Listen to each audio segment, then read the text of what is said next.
ఇల్లు ఒక దగ్గర ఉంటుంది, వ్యాపారానికి సంబంధించిన షాప్స్ ఇంకొక ప్లేస్లో ఉంటాయి. అంటే ఇంటి దోషాలు ఆ వ్యాపారం సంబంధించిన షాప్స్కి వర్తిస్తుంది అంటారు. అంటేనమ్మా, ఇక్కడ గుర్తుపెట్టుకోండి, మనము వ్యాపారం అంటే ఏంటిది? మనం అక్కడికి మార్నింగ్ 8 to సాయంత్రం 8 వరకు వ్యాపారాలు చేసుకుని ధనాన్ని తీసుకొచ్చి ఇంట్లో పెడతాం. ఆ ధనంతో ఏం చేస్తాం? మళ్ళీ వ్యాపారంలో పెట్టుబడి పోతాం.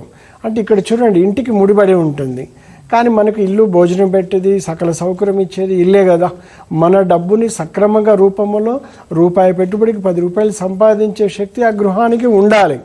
అలా ఆ గృహానికి సరైన జీవశక్తి కానీ ఆ ఇంటికి వాస్తు దోషములు పీడిస్తూ ఉన్నప్పుడు యజమాని ఇల్లు 40 కిలోమీటర్ దూరం 50 కిలోమీటర్ దూరంలో ఉండి కూడా వ్యాపారంలో రాణించవచ్చండి.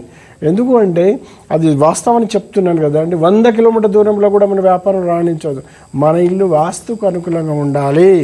ఇల్లు వాస్తుకు అనుకూలంగా లేనప్పుడు వ్యాపారాల్లో నష్టాలు అనేది బాగా వస్తూ ఉంటాయమ్మా.